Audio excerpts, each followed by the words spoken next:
So who are you? I am Chris Shipley. I'm an executive producer of Demo and the co-founder and chairman of Guidewire Group. Yeah, and demo conferences. You've been doing that a long time, haven't you? It's about 13 years. Yeah, that's a long time in this industry. A year is a long time in this industry. Inertia is an amazing force. And who are you? I'm Matt Marshall, founder of VentureBeat, Yeah. and going to be stepping up as co-producer of Demo with Chris for the next year. Very cool. And this will go out the morning that demo starts. So we filmed this a week before demo conference, and last 2 weeks ago. So when this video, it's sort of hard to figure out the timeline, but 2 weeks ago you announced that this will be like your last demo as chief cook and bottle washer, or. Well, so this demo is, I guess, the chief cook, and now I've got a great sous chef in Matt for demo fall, and then he'll become the executive chef himself in 2010. If he's worthy. He's worthy. Yeah, he's worthy. I'm going to be working with Chris pretty closely over the next few months. Yeah. So yeah, we as a news organization, VentureBeat is bringing something new to Demo, and it's going to be a lot different, right? Yeah. Running that conversation that is very vibrant around those companies on the website, having a conversation on the website, but also how do you vet companies as a news organization, Yeah.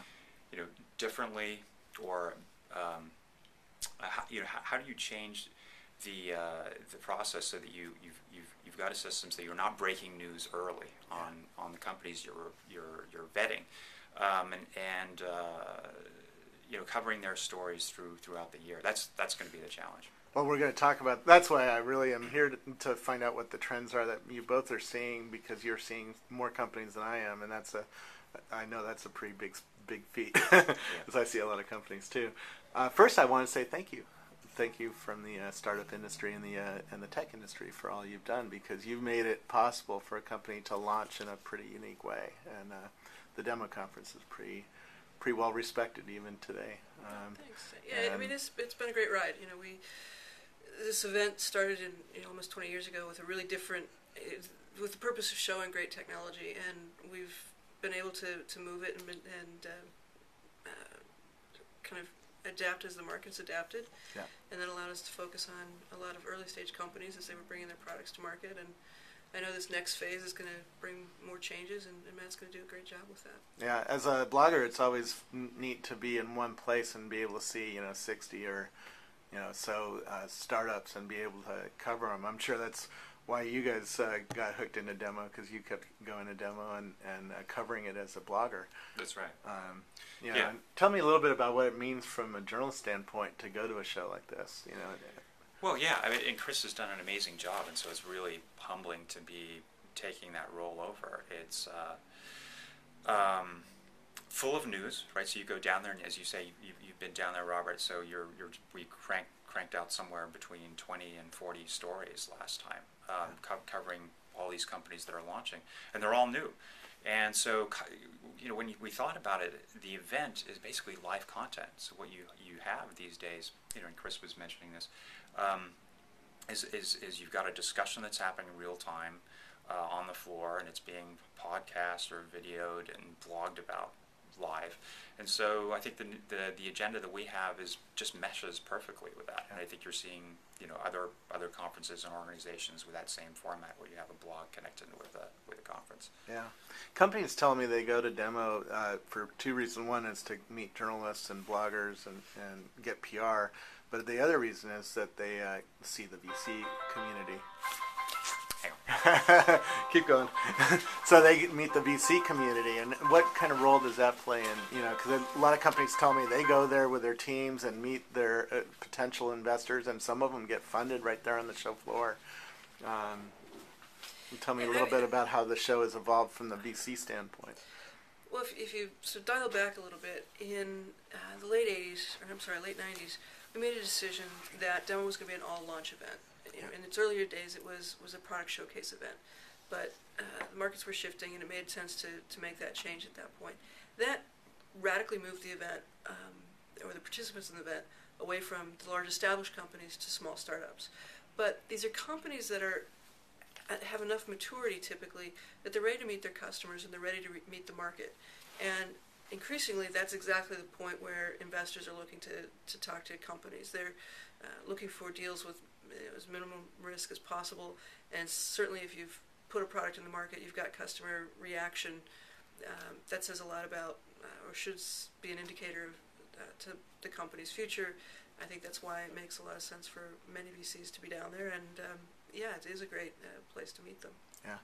What I really wanted to talk to you guys about was a little bit of that stuff, but really, what are you seeing this year? What's the 2009 crop of companies looking like, especially with the economy being pretty rough? It might not be all that rough for startups, but it's rough for everybody else. It's rough for everyone, and certainly it's a leaner crop than we've seen in the past. We'll have about 40 companies at the event, but we wanted to make sure that we had 40 really good companies, that we weren't just kind of filling a hall for the sake of doing that. So I think the quality is very, very good, and I think you'd expect that in this kind of economy where there's this flight to quality.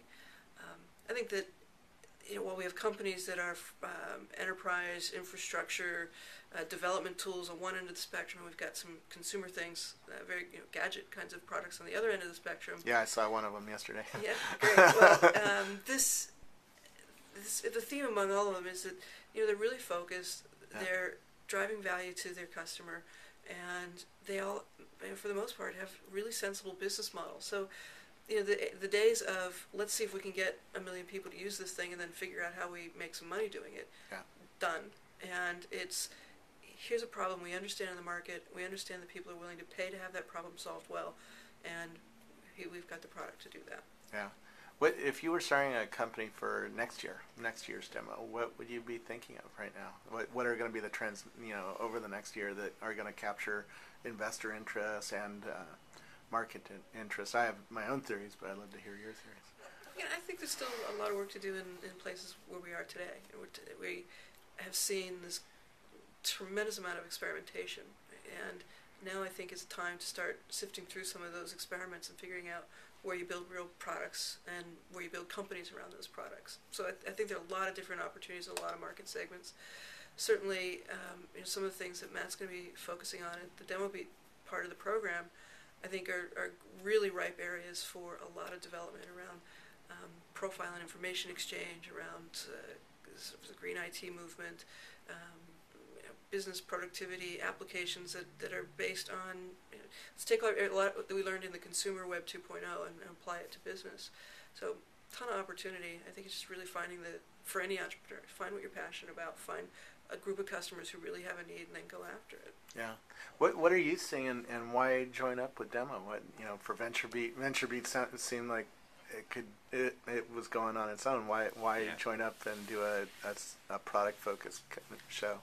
Well, I think the building a community around a blog is crucial, as you know. You have Robert, one of the more vibrant communities following you, but it's a way of serving the community in a more rich way. So we're writing articles all the time, keeping our fingers on the pulse.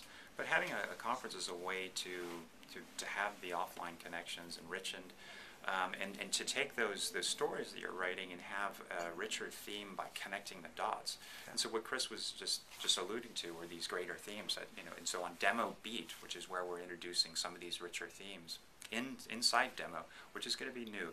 We're looking at all these Explain trends. What that Demo Beat is, because this is the first year that's going on, right? Yeah, it's actually not as confusing as it sounds. It's basically just a name that refers to the bringing together Demo and VentureBeat in a 2-hour session on the second day, where we're going to be talking about 3 themes. The first is what Chris was just talking about, which is the sharing of data of personal profiles. So you could look at Facebook as kind of an operating system of social networking, and we were just talking about it, where you're sharing information about people's profiles on other sites now, right? And so those other sites, whether it be VentureBeat or the New York Times, or Fast Company just added Verizon, right? Yep. We have people signing in through their Facebook account, yep. And there's layers being built on that so that I can check into who these people are, right? And so that's what all this privacy discussion's about.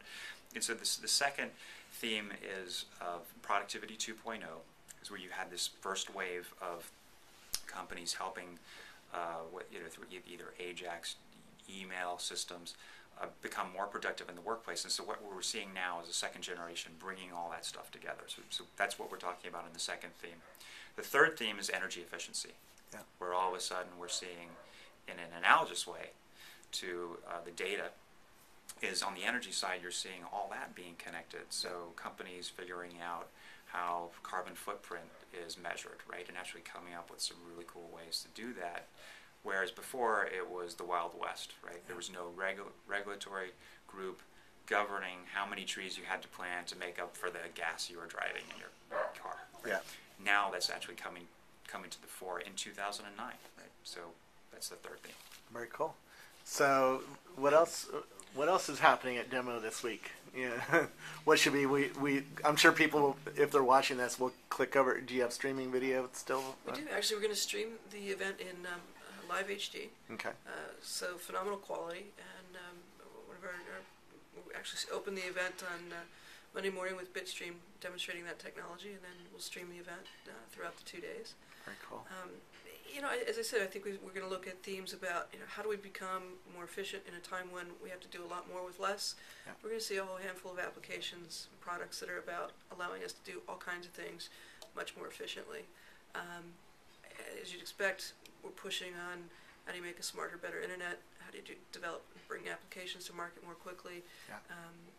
Themes around actually hardware. We're going to see a bit more hardware, certainly on a relative basis, but on an absolute basis than we've seen in a couple of demos. So kind of interesting that at a time when the market's tough, hardware manufacturing is back in. Are you talking about gadgets, consumer end gadgets, or are you talking about like stuff for the data center? A little bit. Well, we're going to see. I think a really interesting. It's got a touchbook netbook design. Okay. Interesting. Is that Tree Crim's company? No. Oh, interesting.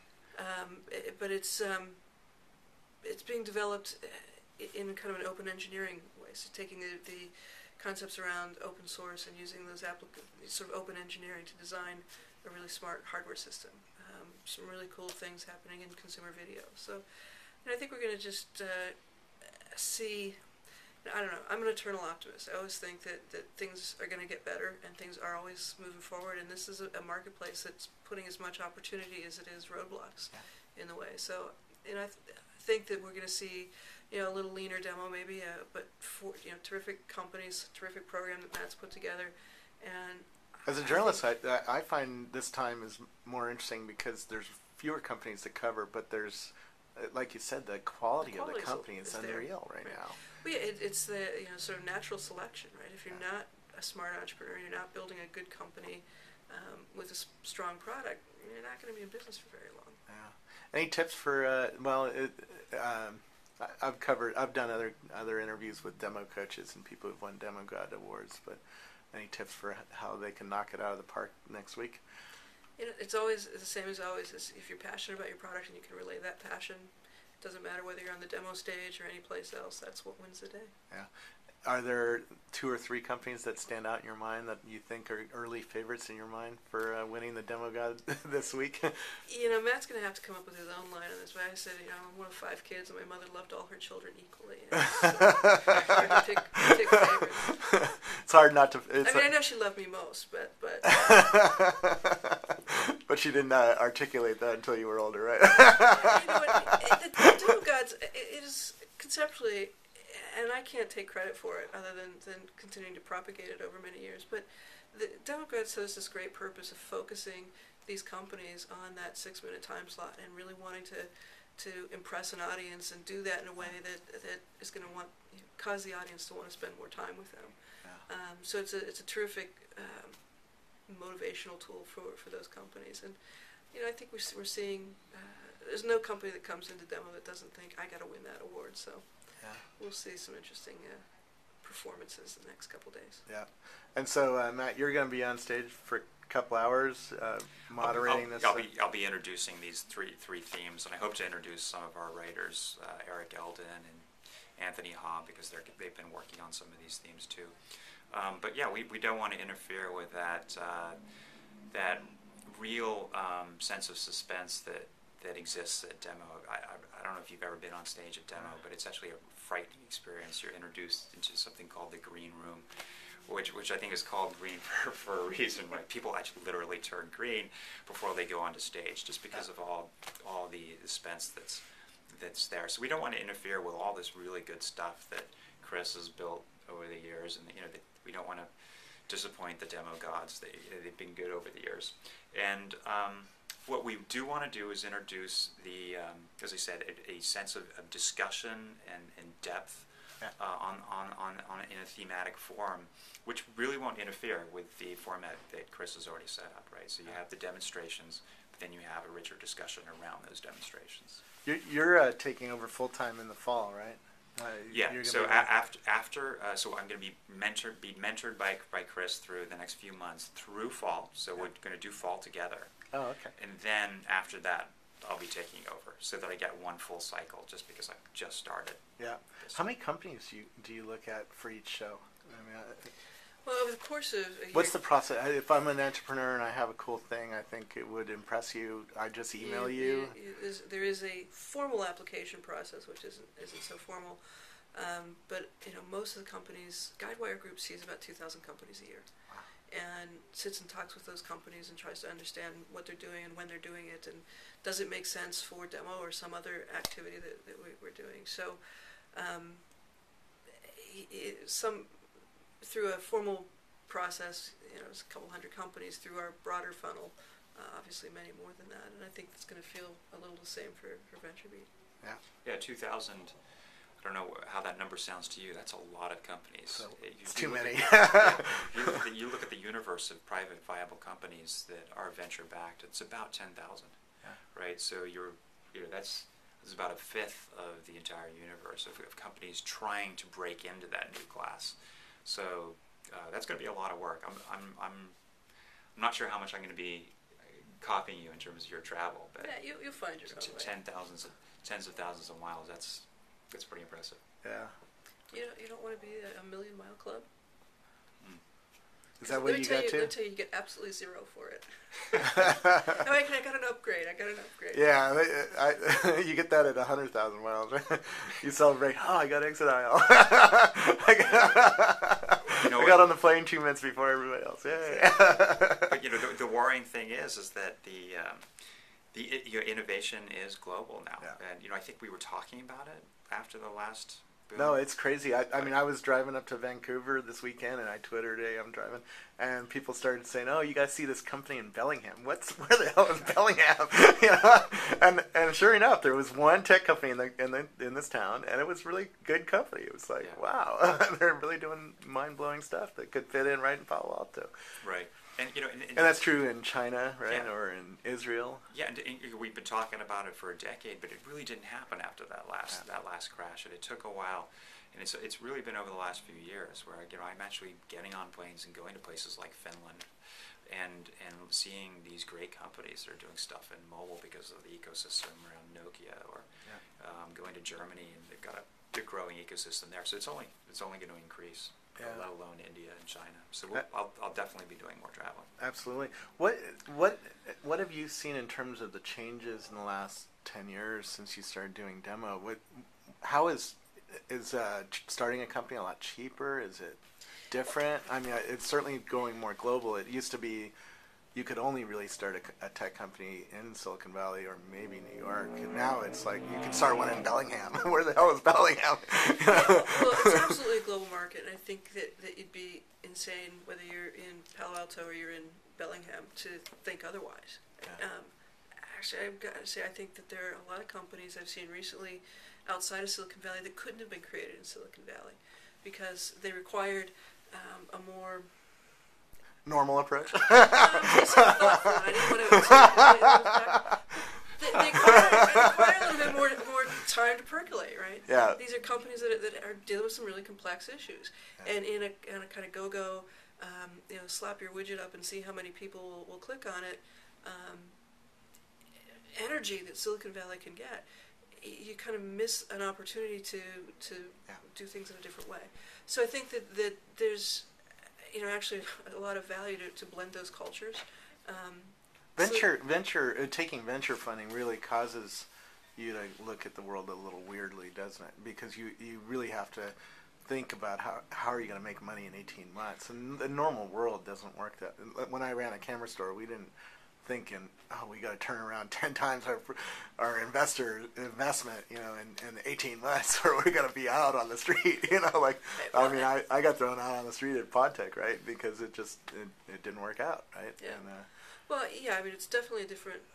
When you sell a bit of your company to investors, and that's what you're doing when you take venture money, you're changing the dynamic of the company, and you're changing the dynamic of and the expectations, and hopefully you get those things as well aligned as possible, and those relationships are long lasting and all that sort of thing. But now you have not only your own interests and the interests of your customers and your team, but also the interests of your venture partner and all of that venture partner's LPs, and the dynamic changes a lot. I think this is actually one of the things that's happening in the market that is probably a good thing, is that capital efficient companies can get started at a much lower cost, much lower burn, much more virtually. Yeah, 12 Seconds TV got started at nights and weekends. They still have their day jobs, right? Yeah, so you've got a really different dynamic. I think that's going to have a tremendous impact on the venture community. In fact, that's one of the things we'll be talking about on the stage at Demo. I think the venture industry is ripe for a tremendous amount of disruption in the next 18, 24 months. Very cool. Can you give me a taste of what you think that disruption will do to the venture industry? Or it's going to go a lot of different ways, but I think we're seeing a lot of the larger firms, I'd say, moving upstream, and I think see a shift to a lot more individual portfolio managers and individual investors who behave, I don't want to say more professionally, but they bring the management and operational capabilities of a venture firm that angels may not have, but they act more like angels in organizations. So I think we're going to see that kind of a dispersion of investment and investors. Interesting. Are you seeing the same things? Or? Yeah, I think Chris described it pretty well. I think you can mesh that conversation with the one we were just having before about going off to Bellingham, right? Which is you need to have these investors who have connections to everything you need to do to build a company, right? So if you're building a company, you have to be confronted all the time with reality and what is already out there. So it's sometimes better to be in Silicon Valley because you're being confronted with people that are already building what you're doing or have some way to tweak it. Yeah. And having a sophisticated investor who can put you in touch with the appropriate salesperson, person who can see through the fine points of a deal. So because if you're doing a partnership, that can either kill you or it can make you. And an innovator or an entrepreneur who can code doesn't necessarily have those skills. No. So it's crucial that you're in a place, an environment where you're meeting those people, and that can be accelerated with a sophisticated investor. And so that's never going to change. However, there are these dynamics that you just cannot ignore, which is the capital efficiency is so much greater now, and it's so much riskier to invest in a capital-intensive company when things like the price of oil come down by $40, and your investment of $100 million into an ethanol factory has to be written off, right? So, very cool. Well, we'll end on that note, and we're looking forward to watching what happens on stage this week. So look forward to seeing you there. Yeah, thanks for spending a little bit of time. Yeah, thanks for coming down. And thanks for everything you've done. So, my pleasure. It's looking forward to see what you do next. So am I. Actually, that's the fun begins. New fun.